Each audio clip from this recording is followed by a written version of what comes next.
Сәлеметсіздер ме балалар? Бүгінгі сабаққа қош келдіңіздер. Бүгін біз сіздермен 88-ші сабақ табиғат құбылысы тақырыбын өтеміз. Бүгінгі сабақта өлеңнің мазмұны бойынша сұрақтарға жауап береміз және де өз ойымызды білдіретін боламыз. Олай болатын болса, сабағымызды бастаймыз. Бірінші тапсырма сурет бойынша әңгіме құра. Құйын. Айдос мектептен аяңдап келе жатып, жолда үйіліп жатқан қоқысқа көзі түседі. Қызықтап барып қараса, ішінде өзінің кешегі тастаған суының бөтелкесі мен өзінің жыртқан дәптері де бар екен. Ол ойланып тұрды. Қоқыстарды тазаласам ба, әлде қоқыс жинайтын кісілер әкете ме деп біраз тұрды. Ол ары қарап, бері қарап тұрғанда, аяқ асты жел соғып, бір құйын келді де сол қоқыстарды ұшырып әкетті. Айдос күліп, қуанып кетті. Жақсы болды дегендей сыңай танытты. Солай үйіне желмен бірге жүгіріп кетті. Ал құйын одан озып кетті. Bir кезде есік алдына келсе, әлгі қоқыстар үйінің алдында жатыр. Тап біреу әдейі әкеліп тастағандай. Бұны көріп ол ұялып қалды. Қоқыстарды жинап, қоқыс тастайтын жәшікке тастады. Екінші тапсырма мәнерлеп оқы. Құйын. Жалқаулығым әлі менің, барау оның несі ұнамды.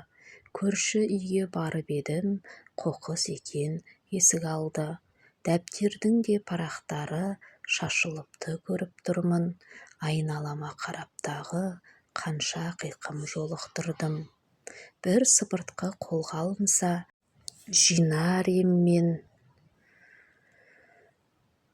үйім бөлек, деп ойланып болғанымша көтерілді құйын кенет. Шара барма күлмесіме, қара мына ғажап сыйын, біздің үйдің іргесіне тастап кетті бәрін құйын. Тап-таз еді баста үйім, мен сыпырып тұрмасам да. Әкетер ме басқа құйын, әлде өзім жинасам ба? Авторы Ертай Ашықбаев. Салыстыр. Үшінші тапсырма өлеңнің мазмұнын өзің құраған әңгімемен салыстыр.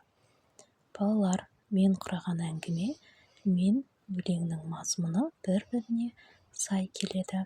Төртінші тапсырма көршінің ауласының шашылып жатқанына кім кінәлі? Адамдар кінәлі, себебі адамдар қоқысты арнайы жәшікке салмады, я?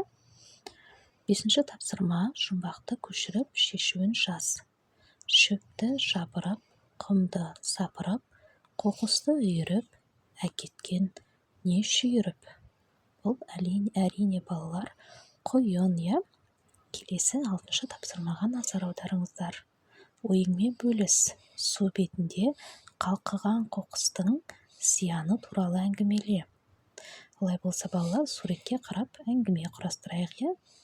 Су бетінде қалқыған қоқыстардың зияны өте көп. Олар өздігінен түрлі бактериялар мен вирустарды туғызады. Ал біз сол суларды күнделікті өмірде ішіп пайдаланамыз, яғни тұтынамыз. Қоқыстардан бөлінген әртүрлі вирустар мен зиянды бактериялар суға өтеді, ал су денемізге сіңеді. Осындай ластанған суларды пайдаланғанда әртүрлі ауруларды жұқтырып алуымыз мүмкін. Сондықтан да балалар қоқыстарды арнайы қоқыс жәшігіне тастап жүргендеріңіз абзал екен. Білгенің жөн. Экология адамдардың, жануарлар мен өсімдіктердің қоршаған ортамен байланысын зерттейтін ғылым. Ал эколог қоршаған ортаны қорғаумен айналысатын маман. Жетінші тапсырма қорытындыла. Соңғы шумақтағы баланың сұрағын оқы. Оған қандай ақыл кеңес берер едің?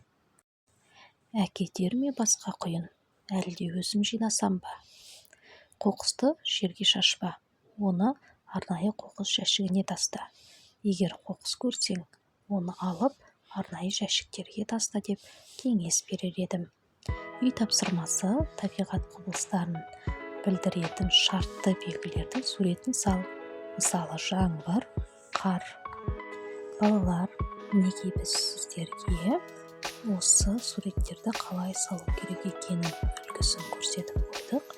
Осы суреттерге қарап, жаңбырдың, қардың, күннің суретін салсаңыздар болады екен. Осымен біздің бүгінгі сабағымыз аяқталды. Келесі сабақта кездескенше сау саламатта болыңыздар. Бүгінгі сабақ ұнаса лайк басып, сұрақтарыңыз болса комментарий бөліміне жаза өтіңіздер. Міндетті түрде жауап қайтаратын боламын. Ал егер де каналға тіркелмеген болсаңыз, Зерек Бала 2 каналына тіркеліп қойыңыз.